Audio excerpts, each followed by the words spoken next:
Bienvenidos a la cita con la cultura en Andalucía TV, la buena televisión. Los editores y libreros de toda España han reconocido como editor del año al librero andaluz Abelardo Linares. Reconocimiento que le han dado en Barcelona, precisamente cuando en su editorial acaba de publicar Independencia en la Granja, que es una parodia de José Serralbo sobre el Prusés.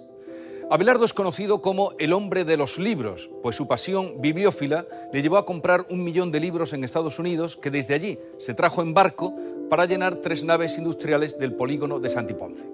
Su fondo editorial está siempre abierto a estudiosos e investigadores y su labor, que es también su empeño en recuperar la obra de Chávez Nogales, ha revitalizado la lectura y el conocimiento de este autor que hoy es imprescindible. Por todo ello, le reconocen los editores en Cataluña, mientras que aquí en su tierra, donde cada cuarto de hora se da un premio, no le han dado ni el llavero de la Cruz del Campo. Y ahora hablemos con Antonio Manuel, que fue el primero que nos alertó sobre la inmatriculación general de la Iglesia. Y ahora escribe Antología de lo Hondo. Profesor, jurista, escritor, músico y activista social, cultural y político, Antonio Manuel Rodríguez es uno de los impulsores por la laicidad de la Mezquita Catedral, uno de los más de 40.000 inmuebles inmatriculados. Gracias a la modificación de la ley hipotecaria de Aznar, el Obispado de Córdoba consiguió inscribir e incorporar al registro de la propiedad por 30 euros la Mezquita Catedral. El Gobierno ultima un listado con los bienes inmatriculados por la Iglesia Católica y está dispuesto a utilizarla para reclamar los bienes del Estado registrados irregularmente. Sobre la mesa 2 informes que se contradicen. Uno, encargado a una comisión por el Ayuntamiento cordobés, que concluye que no hay documentación histórica que avale que este patrimonio de la humanidad sea propiedad de la Iglesia Católica. Y otro, firmado por prestigiosos juristas e historiadores, que dice todo lo contrario. Es decir, recuerda que la Mezquita Catedral viene perteneciendo a la Iglesia desde hace 800 años. Frente a la opinión de quienes consideran que son bienes de dominio público, algún jurista relevante habla de un intento de segunda desamortización y la Iglesia de ocultación de documentos históricos e intereses previos a campañas electorales. Para Antonio Manuel Rodríguez es la punta del iceberg del mayor escándalo inmobiliario de la historia de España.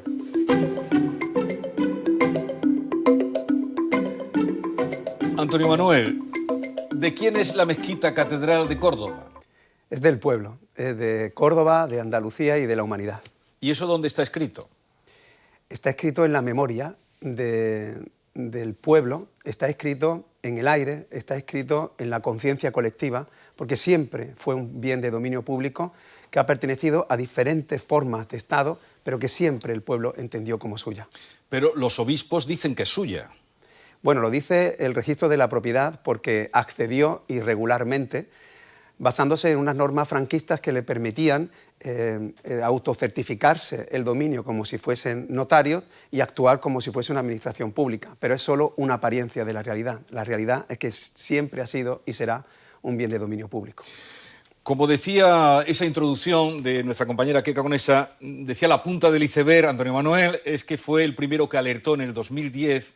Entonces escribías, siempre has escrito en los periódicos de tu ciudad, alertabas de ese descubrimiento que tú hiciste de cómo la Iglesia había inmatriculado no solo la mezquita, sino, y luego te enteraste de que había inmatriculado miles de edificios públicos y privados. Y ahí empezó toda tu lucha, en la que ahora eres el portavoz de la plataforma Recuperando, porque ya esto se ha contagiado a toda España. Así es, sí. Fue en el 2010, fue casi una casualidad, pero cuando tuvimos en las manos la nota simple fue cuando nos alarmó, primero, el cambio de nombre, porque las cosas existen cuando se nombran, y el llamarla en exclusiva Catedral de Córdoba ya era la negación de una realidad arquitectónica evidente, ¿no?, que es la parte de la mezquita y su nombre más universal, ¿no? Después el método por el que se adjudican el dominio, ¿no?, que es la consagración. Es decir, la consagración es una forma de adquirir el dominio y nada más. A partir de entonces es cuando empezamos a descubrir que no solo en la Mezquita de Córdoba, que también en la Giralda de Sevilla, bienes de extraordinario valor histórico y cultural en España, pero también bienes muy pequeños como calles, plazas, locales comerciales, etc. Bueno, ahora vamos a hacer un repaso por algunos para que ustedes entiendan lo que significa esto.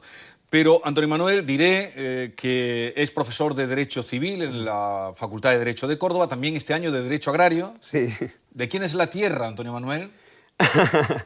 Bueno, hay tierra que es propiedad privada, hay tierra que es propiedad colectiva. Ay, eso es un debate que podríamos dedicarle un programa entero. Sí, pero la reforma agraria no se expropió ni una maceta.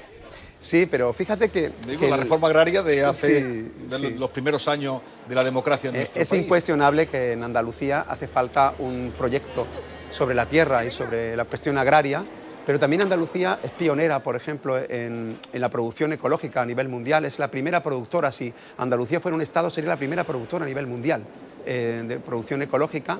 Y yo creo que tanto el régimen de la tierra como el régimen de su uso es un tema bastante desconocido por los andaluces, a pesar de que, como dice hasta nuestro propio himno, lo que pedimos es tierra y libertad. Exacto. Bueno, pero dejemos ese melón, nunca mejor dicho, por lo agrario, porque tenemos además aquí tu último libro del que también quiero hablar.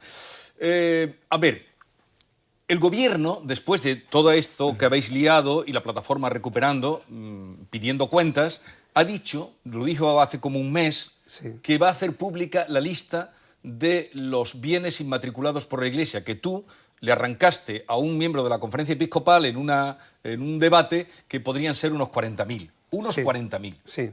¿Tú crees que el gobierno cumplirá? El gobierno tiene que cumplir, pero porque es un mandato del Congreso. Las plataformas ciudadanas han conseguido los listados en Baleares, en Euskadi, en Navarra, en Aragón, en muchas ciudades, incluso a petición del Partido Popular, como por ejemplo en Córdoba. En Sevilla también se ha aprobado, con el único voto en contra del Partido Popular. Y fue en el Congreso donde se aprobó una proposición no de ley que pedimos las plataformas, exigiendo al gobierno, no importa su color, que hiciera público el listado de bienes inmatriculados. El listado desde el 98, desde la reforma de Aznar, aunque realmente deberíamos tenerla como mínimo desde 1978. Así que el gobierno simplemente se está limitando a cumplir un mandato de la Cámara que nos representa a todos. Bueno, ya veremos cuando se publique, porque a la espera de eso estamos y vosotros estáis además como celosos guardianes. Para hacer bueno, son muchos, ya tú dices que unos 40.000 o más. Sí. Vamos a poner algunas imágenes de bienes que están inmatriculados por la Iglesia, ¿te parece? Venga, y nos vas contando. Bueno, la mezquita catedral que hemos visto, también, por ejemplo, la Giralda de Sevilla. Sí, la Giralda de Sevilla la inmatricula el que fuera obispo de Córdoba, es decir, tiene que venir de Córdoba para inmatricular la Giralda, la catedral, el patio de los Naranjos, pero quizá lo más sorprendente de la Giralda de Sevilla es el nombre que tiene en el registro. Está registrada con el nombre de dependencia anexa, que yo creo que es un insulto al monumento y es un insulto a la memoria de Sevilla y de Andalucía, porque es universalmente conocida como Giralda. Llamarla dependencia anexa de la catedral verdaderamente es una infamia. ¿Por qué en la catedral, mezquita catedral de Córdoba, podemos entrar al patio de los Naranjos libremente y en el patio de los Naranjos o patio interior de la catedral de Sevilla no podemos entrar? Bueno, sin pagar. Claro, es muy interesante tu pregunta. En primer lugar, cuando alguien inmatricula algo, aparece como su único dueño. Hasta entonces, como no se cuestionaba, los accesos al patio de los Naranjos eran públicos porque eran espacios que nos pertenecían a todos y a todas. En el caso de Córdoba, tuvo que litigarse incluso y el Ayuntamiento de Córdoba ganó un pleito en el Tribunal Superior de Justicia de Andalucía que lo reconocía como espacio público.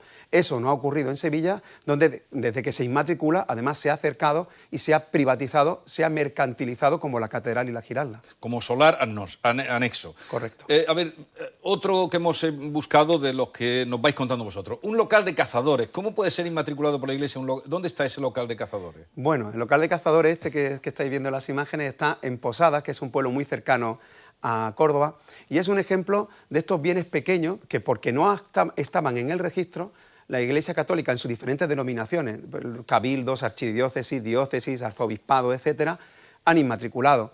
Este es un caso en el que el obispo se autocertifica que le pertenece y como no constaba en el registro de la propiedad, sin contradicción, pues acaba accediendo al registro. Pero como en la sociedad de cazadores hay frontones, campos de fútbol, etc. El Teleclub de Priego, por ejemplo. Por ejemplo, el Teleclub de Priego, que es un espacio pequeñito que está en una aldea de Priego donde se han inmatriculado muchos bienes que incluso el cronista oficial ha documentado como bienes de dominio público, pero este es un caso realmente sorprendente porque es un espacio que había utilizado toda la vida el pueblo, en la aldea concreta, y que de repente un día se encuentra que se acaba de convertir en un bien de la jerarquía católica. Espacios públicos que tú has señalado, muchos. La Plaza del Pocito de Córdoba. Por ejemplo, la Plaza del Pocito es muy interesante. ¿Eso es de la iglesia, la plaza?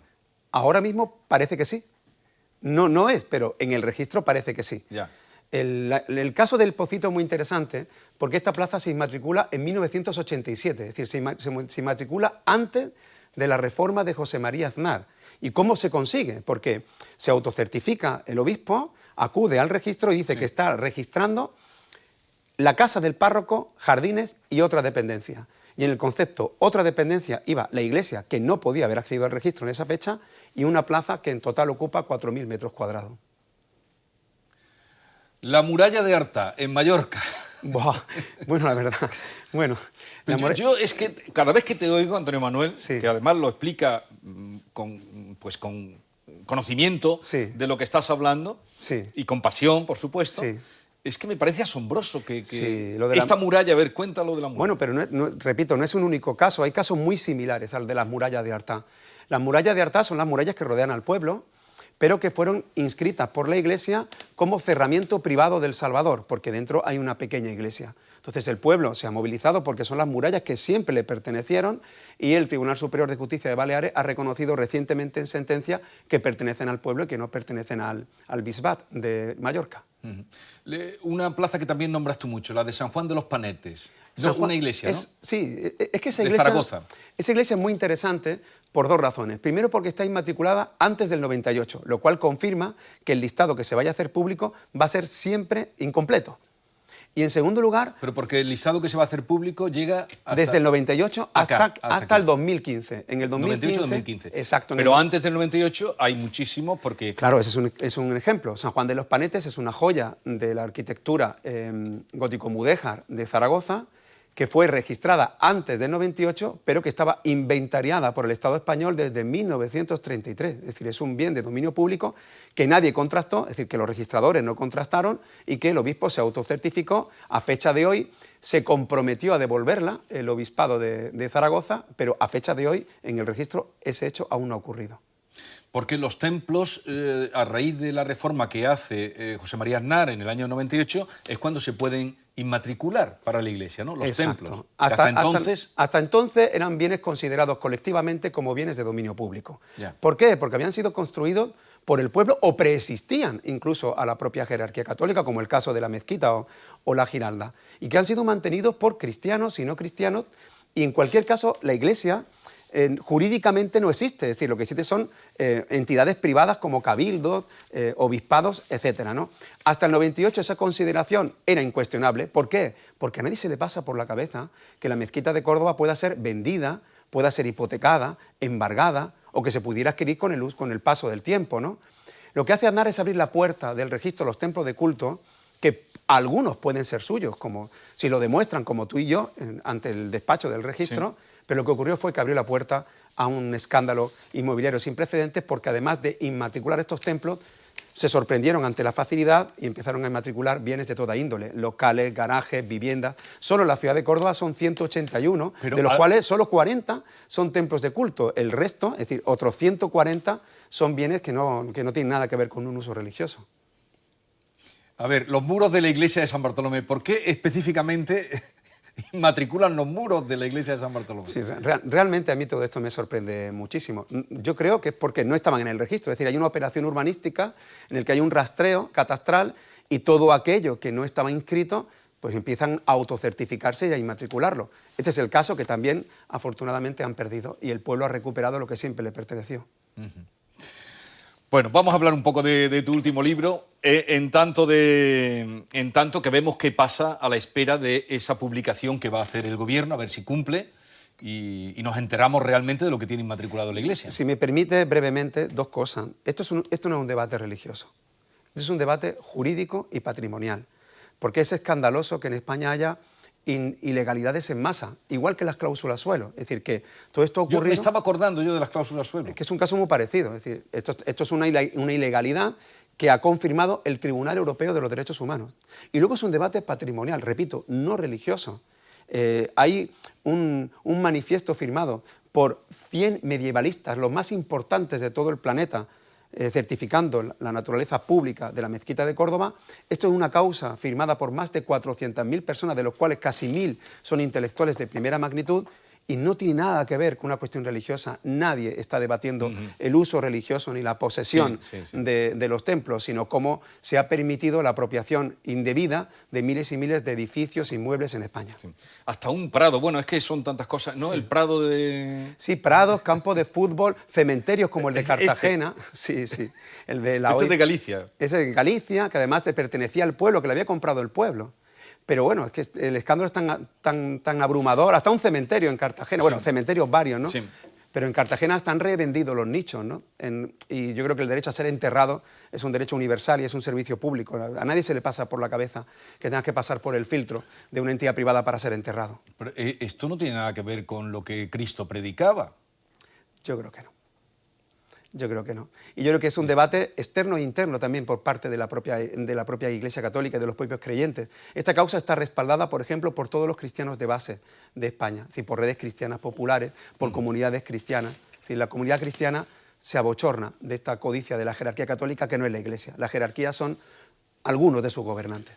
Oye, ¿no te ha llamado nunca ningún obispo? Además, tú eres una persona muy conocida en Córdoba, que además vives en Córdoba, das clase en Córdoba, para preguntarte...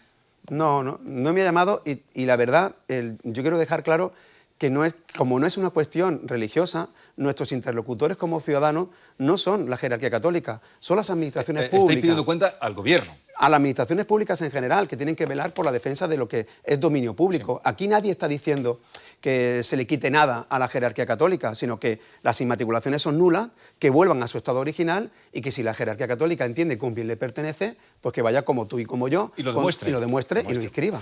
Bueno, este libro sí que está demostrado que es tuyo, publicado en Almuzara, tu último libro, Flamenco, Arqueología de lo Hondo. Yo no sabía que tú tenías tanta pasión por el flamenco.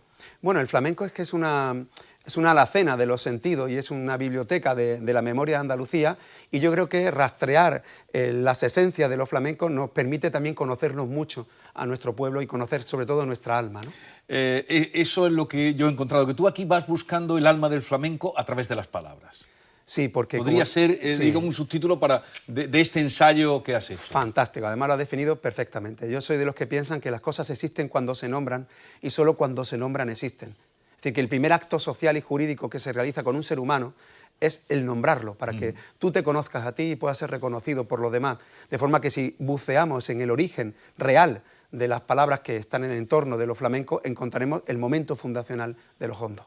Y tú hablas aquí precisamente de las vinculaciones que tiene el flamenco con el árabe, porque a la hora de nombrar Antonio Mairena o Paco de Lucía o Camarón de la Isla o la Niña de los Peines, eso es la manera de nombrar que tenían los árabes, ¿no? Bueno, los árabes no, esto es muy interesante, en Al-Ándalus. En Al-Ándalus. Es decir, fueses cristiano, musulmán, judío o cafre, que viene del árabe kafir, que es no creyente, los ciudadanos del Ándalus nos nombrábamos todos de la misma manera, además de una forma muy hermosa, porque es una cadena que contiene el presente, el pasado y el futuro. El futuro es el nombre del hijo que tú tienes o que tendrás, después tu nombre, el que te asignan los padres, tu memoria, que además es materna, es decir, son 3 generaciones de madres, y después el lugar donde naciste, el lugar donde vives, tus características físicas, y eso es lo que han hecho los flamencos y las flamencas toda la vida, ¿no? Oye, también me ha llamado la atención la palabra flamenco, que tú, porque aquí esto se basa sobre todo en las palabras y analiza muchas letras, algunas es un hallazgo que yo, cualquiera que le guste el flamenco, que disfrute con este libro, publicado en Almuzara. La palabra flamenco, ¿de dónde viene? La palabra flamenco nace cuando nace el flamenco. Yo creo que esa es la clave, ¿no?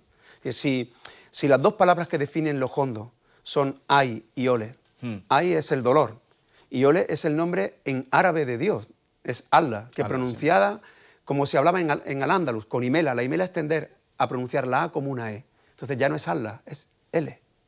Luego, el dolor y lo sagrado son la esencia de lo flamenco, al menos de lo hondo. Entonces, si viajamos a ese momento fundacional que coincide con la muerte de Al-Ándalus, flamenco provendría de 2 palabras en algarabía. Algarabía es el árabe que hablábamos en Al-Ándalus y ya prácticamente deformado por la pérdida de la memoria. Algarb significa occidente, algarve, y arabía es árabe, el árabe de occidente. Ahora fíjate, felá significa campesino, felá, también significa bendición, y menkub es uno de los 2 grados de expropiación que hay en el árabe. Cuando a uno le quitan lo que tiene, la ropa, la casa, eres un mindún, de ahí viene la palabra mindundi, Mindundi, por ejemplo. pero cuando te quitan lo que tienes y lo que eres y te condenan a ser un marginado, un excluido, eres un menkup.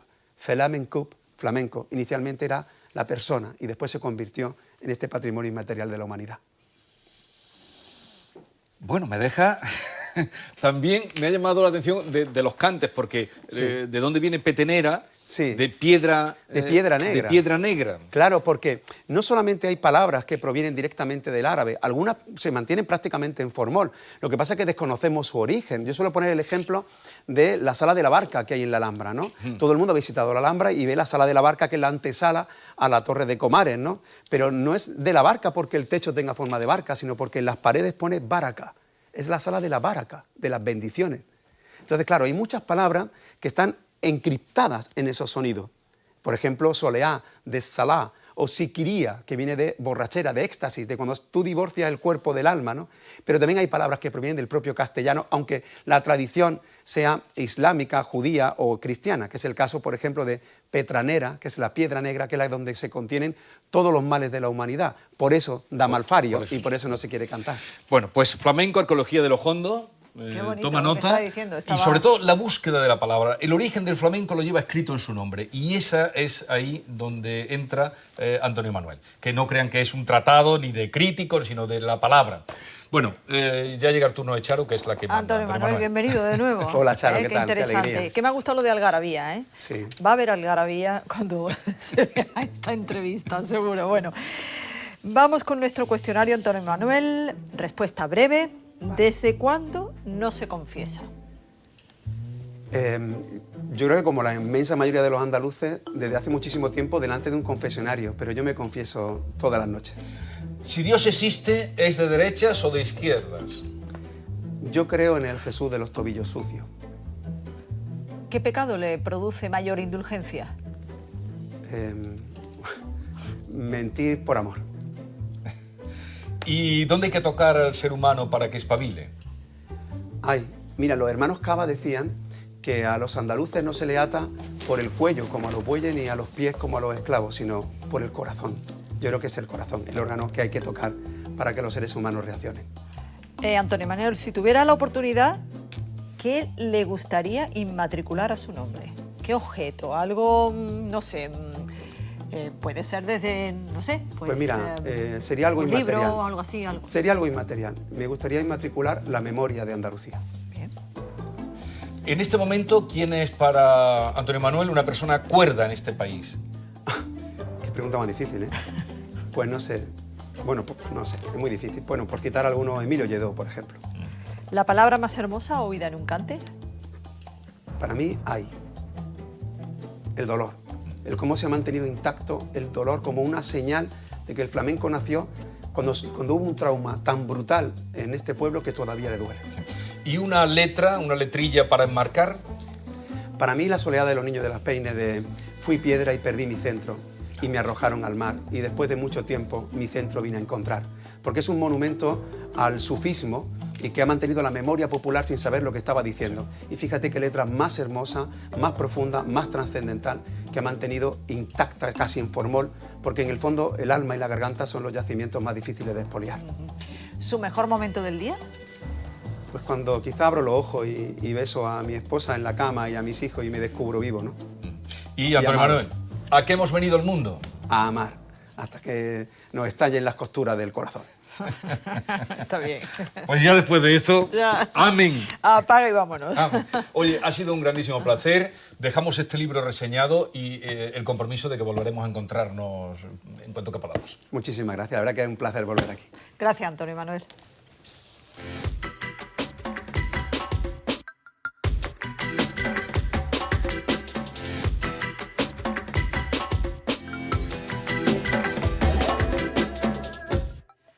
Les invitamos ahora a que recorran con nosotros el Centro Andaluz de la Fotografía en Almería. En este lugar, una exposición recupera las imágenes que el entonces fotógrafo y hoy conocido director de cine Vicente Aranda tomó en 1960 en los campos de Níjar, acompañando al escritor Juan Goytisolo. Imágenes sencillas para ilustrar uno de los grandes textos del realismo social y literario español. 1960. Sentado en alguna taberna humilde de los campos de Níjar, Juan Goytisolo mira a la cámara, pecho al descubierto, como si fuera otro paisano más. Cuando aún no era cineasta, la foto la tomó Vicente Aranda acompañando a Goytisolo en su ruta iniciática por una Almería marginal, cegadora y reseca, en la que las mujeres, clavadas de rodillas frente a las pitas, lavaban la ropa en la acequia, donde esta noria podía ser toda una feria, o donde los niños, tristes adultos precoces, malvestían una ropa pobre y raída. Me gusta Almería porque no tiene giralda ni alhambra, porque no intenta vestirse con ropajes ni adornos, porque es una tierra desnuda, proclamó Goytisolo en Campos de Níjar. Y ya ven, aldeas arrancadas al desierto, caseríos sin urbanizar, ásperas sierras corroídas por la erosión, todo mostrándose descarnado a la vista de un escritor que vino a Almería con amigas intelectuales como Simone de Beauvoir para sacudirse, según sugirió, su mala conciencia burguesa, catalana y colonial. Como un reportero social, Vicente Aranda documentó el viaje con una sencillez visual que casa bien con el puñetazo seco del texto de Goytisolo. Estas fotos, cedidas ahora por el ministro de Cultura, el almeriense José Guirao, al Centro Andaluz de la Fotografía, devuelven a Almería 300 imágenes de cuando los campos de Níjar eran esparto, pita y secarral, pero también una playa virginal en la que dos niños podían jugar solos y ser aún felices.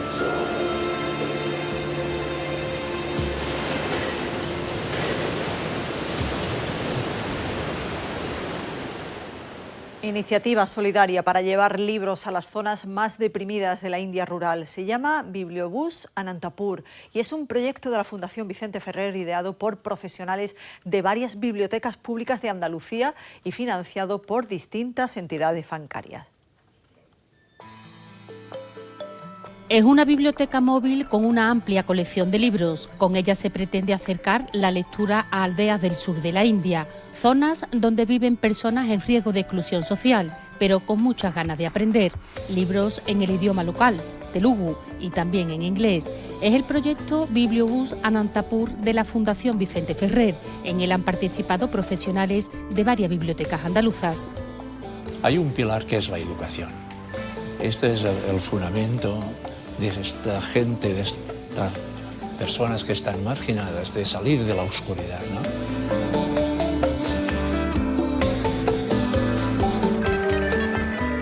Una iniciativa que se suma al programa de desarrollo integral que lleva a cabo esta fundación en la India desde hace 50 años, algo que ha permitido a más de 3 millones de personas salir del círculo de la pobreza extrema.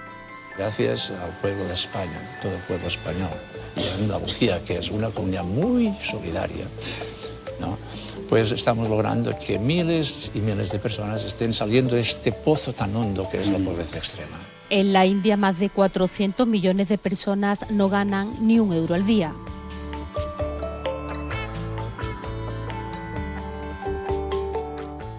Pues con esta iniciativa solidaria nos marchamos. Ya saben que volvemos mañana a las 9:30 de la noche. Y para los noctívagos nos pueden ver a la 1:30 de la madrugada en Canal Sur Televisión. Hasta mañana.